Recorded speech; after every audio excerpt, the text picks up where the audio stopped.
Welcome back to Act ASAP. As we close out this month's series on leading through change, I want to bring everything together in one final thought. Leadership is not created during the disruption, it is revealed. That may be one of the most important lessons I can share with you.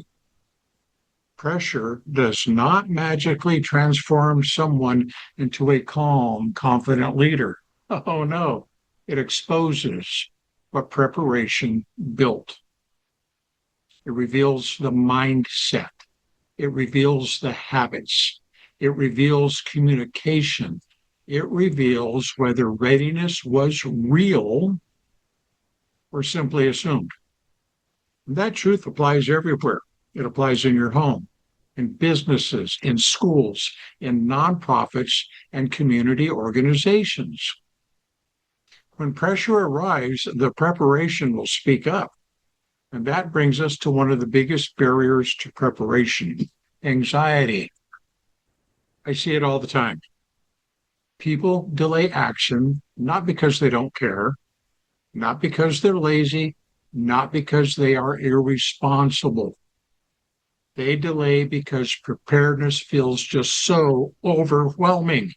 There's so much to do. There's too many unknowns. There's too many possible scenarios. This is way too complex. So they freeze. They postpone.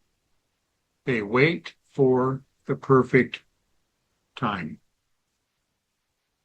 Here's something I want you to understand. You do not need perfection. You need movement, because motion defeats anxiety. That's right. If you're moving, you're not sitting around thinking about the worst thing that can happen. Motion will defeat the anxiety every time. One conversation, one checklist, one emergency contact, one drill, one assessment, one vulnerability addressed. Small actions will interrupt uncertainty. Progress builds confidence. Confidence improves decision making. And this is how preparedness begins, not with perfection, with motion.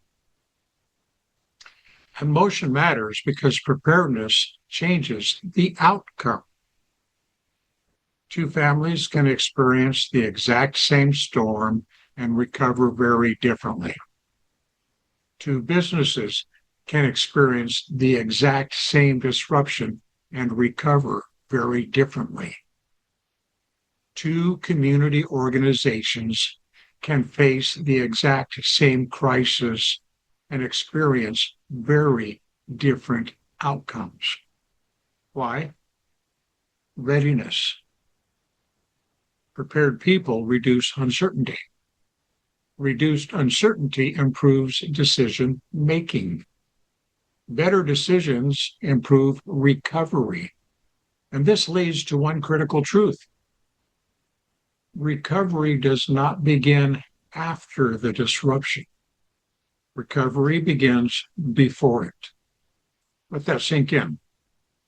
Your recovery process starts during your preparation, not during a reaction. That means every conversation you have today matters. Every drill matters. Every system improvement matters. Every vulnerability that you address matters. You're shaping the future recovery right now, and now we come to the heart of this entire series. Leadership. When disruption comes, and eventually some form of disruption will come, people ask one silent question: who do we follow? Now, they may not say it out loud, but the question is always there. Who will stay calm? Who will communicate clearly? Who will help us make sense of what is happening? Who will lead us? That is why leadership starts before the disaster, not during it, before it. Leadership is built in the boring, ordinary days. It is built in preparation, in practice, in hard conversations, in disciplined habits, in small, consistent actions. Why? Because that is where the trust is built. That is where confidence grows. And that is where real readiness begins. And that is why I say something very often. Preparedness is not about fear. No, no, no. It's about reducing uncertainty so people can think clearly, communicate effectively and decisively when the pressure arrives. And that is what real readiness looks like. That is what leadership looks like. Because when the disruption comes, people aren't going to be looking for a binder to follow.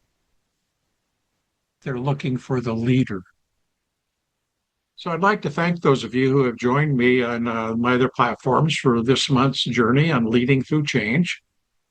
My hope is that this series has challenged you to make different preparations, challenged you in the way you think about preparedness, not as planning and definitely not as paperwork, but as leadership. And if you want to continue this journey, I invite you to pick up my book, My Plans Don't Prepare You.